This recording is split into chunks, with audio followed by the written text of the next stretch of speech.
বাংলা সাহিত্যের প্রসার ও লেখকদের অনুপ্রাণিত করার লক্ষ্যে গত এক যুগেরও বেশি সময় ধরে লেখক ও সাহিত্যিকদের সম্মাননা দিয়ে আসছে ব্র্যাক ব্যাংক ও দৈনিক সমকাল। ১৩তম সাহিত্যিক পুরস্কারের এই আসরে দেশের খ্যাতনামা লেখক, ঔপন্যাসিক, গল্পকার ও প্রাবন্ধিক হাসনাত আব্দুল বাইকে আজীবন সম্মাননা দেওয়া হয়। তৃতীয়বারের মতো এবার দেওয়া হলো আজীবন সম্মাননা পুরস্কার।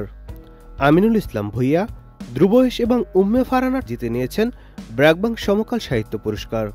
আমিনুল ইসলাম ভূঁইয়া প্লেটো প্রবেশিকা গ্রন্থের জন্য প্রবন্ধ, আত্মজীবনী, ভ্রমণ ও অনুবাদ শ্রেণীতে, ধ্রুবয়েশ আমাদের পরাবাস্তব টাউনের দিনরাত্রি গ্রন্থের জন্য কবিতা ও কথা সাহিত্যিক শ্রেণীতে এবং উম্মে ফারহানা টকটুমি গ্রন্থের জন্য তরুণ সাহিত্যিক পুরস্কার শ্রেণীতে বিজয়ী হন।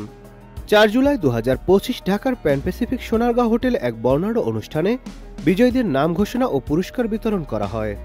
অনুষ্ঠানের প্রধান অতিথি হিসেবে উপস্থিত ছিলেন বিশিষ্ট লেখক এবং বাংলা একাডেমির সভাপতি অধ্যাপক আবুল কাশেম ফজলুল হক। আরও উপস্থিত ছিলেন হামিম গ্রুপের ব্যবস্থাপনা পরিচালক একে আজাদ, ব্র্যাক ব্যাংকের ভাইস চেয়ারপারসন ফারুক মঈনুদ্দিন আহমেদ, ব্র্যাক ব্যাংকের deputy managing director and CFO M Masud Rana FCA ও দৈনিক সমকালের সম্পাদক শাহেদ মোহাম্মদ আলী। দেশের সাহিত্য ও সংস্কৃতি জগতের স্বনামধন্য ব্যক্তিবর্গ এ অনুষ্ঠানে যোগদান করেন।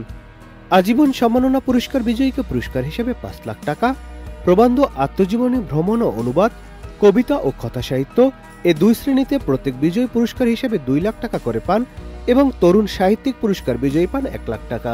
প্রত্যেক বিজয়ীকে ক্রেস্ট ও সম্মাননাপত্র প্রদান করা হয়। এই পুরস্কার বাংলাদেশের সাহিত্যিক, পাঠক ও প্রকাশক মহলে অনেক আগ্রহ ও উদ্দীপনা সৃষ্টি করেছে। ৩ শ্রেণীতে ৪৬৭টি বই জমা পড়েছিল।